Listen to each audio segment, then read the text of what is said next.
ظاہر ہے یہ اور وہ جیتنا تو تھا ہی. ہمارے ساتھ ٹیلی فون لائن پر موجود ہیں ارشاد احمد عارف صاحب موجود ہیں. جی ارشاد عارف صاحب. شاہ صاحب السلام علیکم. وعلیکم السلام جناب، کیسے مزاج نہیں سر؟ بالکل ٹھیک ٹھاک. ہم دو باتوں کا تذکرہ کر رہے ہیں, میں دونوں کا ذکر کر دیتا ہوں آپ سے. ایک تو زلزلے کا 8 اکتوبر ہے. اس زمانے میں بہت کم اب لوگ ہیں جنہوں نے اتنا وہ باتیں اس طرح یاد ہوں گی جس طرح یاد ہونی چاہیے. اور دوسرا ذکر کر رہے ہیں کہ اب جو صورتحال سیاسی ملک میں پیدا ہو رہی ہے اس پہ آپ کی کیا رائے ہے؟ میر صاحب، زلزلہ جب آیا خاص طور پر آزاد کشمیر اور یہ جو علاقے تھے کشمیر کے اور صوبہ سرحد کے، اتفاق سے مجھے کوئی 3 ہفتے بعد دونوں جگہ پہ جانے کا اتفاق ہوا. اچھا. اور کافی ہفتہ ہم نے آزاد کشمیر میں گزارا، 2 دن ادھر بالا کوٹ میں گزارے. تو وہ مناظر جو ہیں وہ زندگی بھر بھول نہیں سکتے، جو ہم نے خود اپنی آنکھوں سے دیکھا، پھر جو متاثرین تھے ان سے جو سنا، جو واقعات سامنے آئے، وہ انسان کو خدا یاد آتا ہے کہ ایک ہستہ بستہ شہر جو ہے بالا کوٹ اور مظفر آباد وہ صفحہ ہستی سے مٹ گئے. جہاں بڑی بڑی عمارتیں تھیں، بڑے بڑے گھر تھے، مہنگے بلڈنگ تھیں، وہ ساری کی ساری زمین بوس ہو گئیں. یونیورسٹی کی عمارت تھی وہ صاف ہو گئی، اور جو ادارے تھے وہاں ختم ہو گئے. اور پھر جو ہوشربا مناظر یہ تھے کہ انسانوں کے ساتھ جو وہاں بیتی کہ ایک بچی ہے اس کے اوپر وہ آ کے لینٹر گرا مکان کا، اور وہ اس کا صرف بازو جو ہے وہ لینٹر کے نیچے ہے اور وہ نکل نہیں سکتا اور وہ تڑپ رہی ہے، اور کوئی جو ہے وہ بار بار کہہ رہی ہے کہ میرا بازو کاٹ دیں، لیکن کسی کو ہمت نہیں ہو رہی کہ زندہ سلامت انسان کا بازو کس طرح سے کاٹا جائے. کوئی وہاں ڈاکٹر نہیں ہے، کوئی پرسان حال نہیں ہے کسی کا. تو ارب پتی اور کروڑ پتی لوگ جو ہیں ایک ایک روٹی کو محتاج ہیں، وہ ان کو سایہ نہیں میسر. تو وہ ایک ایسی کیفیت تھی. لیکن دوسری طرف یہ تھی کہ ہم جب پہلی بار گئے مظفر آباد جانا تھا تو یقین کریں مری سے کوہالہ تک ٹرکوں کی قطار تھی جو راشن لے کے کھڑے ہوئے تھے، وہ جا رہے تھے اور ان کو جگہ نہیں مل رہی تھی. ادویات کی بھرمار تھی. ہم کچھ ادویات لے کے گئے تھے تو وہاں جس کیمپ میں جاتے تھے، یعنی جو میڈیکل کیمپ لوگ تھے، وہ کہتے تھے ہمیں ضرورت نہیں ہے، آپ کسی اور کیمپ میں دے دیں. لوگوں کو وضو کرتے ہوئے نہاتے ہوئے منرل واٹر سے دیکھا ہم نے. اتنا پانی پہنچا دیا گیا بعد میں. اتنی خوراک تھی اور ایک جذبہ تھا لوگوں قوم کے اندر، پوری قوم کے اندر، وہ مدد کرنا چاہتے تھے. اور پھر ہم نے کوئی 4 یا 5 سال کے بعد دوبارہ مجھے جانا ہوا تو میں نے جا کے دیکھا کہ وہ شہر کس طرح پھر آباد ہو گیا ہے، اور وہاں وہی بلڈنگز ہیں، وہی کاروبار زندگی ہے، سارا کچھ ہے. تو وہ ہماری زندگی کے بالا کوٹ کا کیا مسئلہ ہے؟ وہ کہتے ہیں کہ شہر آباد اگر ہو بھی گیا ہے تو لوگوں کو اس میں بسنے نہیں دیا گیا.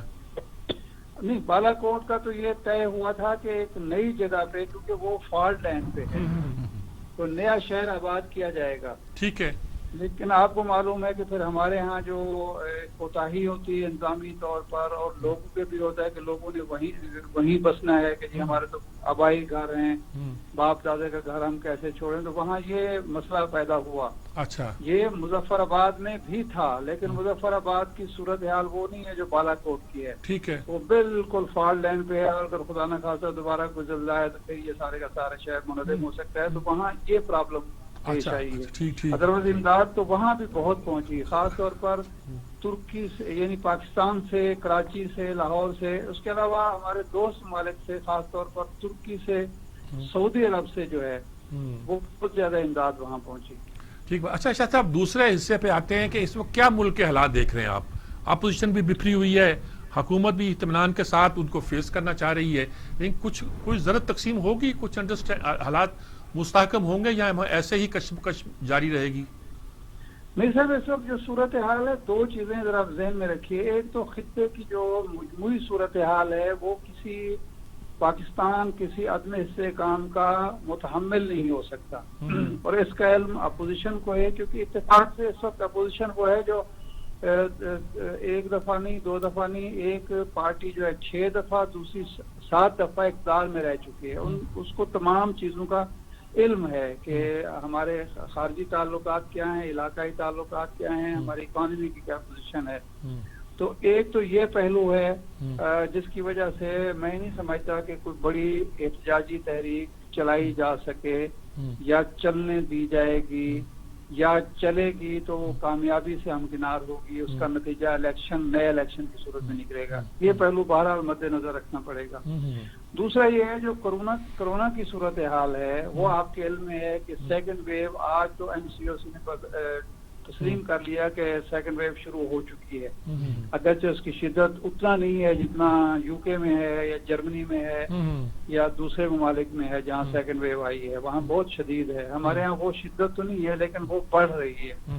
تو یہ پہلو بھی ہمیں مد نظر رکھنا ہوگا کہ کیا ان حالات میں لوگ سڑکوں پہ باہر نکل سکتے ہیں اور نکل کے بڑے بڑے جو ہے پروٹیسٹ ہو سکتے ہیں یا نہیں ہو سکتے. دوسرا جو معاملہ ہے وہ یہ ہے کہ اس وقت اپوزیشن کے پاس کوئی بڑا ایشو نہیں ہے. ایشو اس وقت لوگوں کا ہے صرف مہنگائی. مہنگائی ایک ایشو ہے جس پہ لوگ مضطرب ہیں، لوگ پریشان ہیں. ہر آدمی جو سمجھتا ہے کہ چینی کی قیمتیں، آٹے کی قیمتیں، سبزیوں دالوں کی قیمتیں بڑھ گئی ہیں.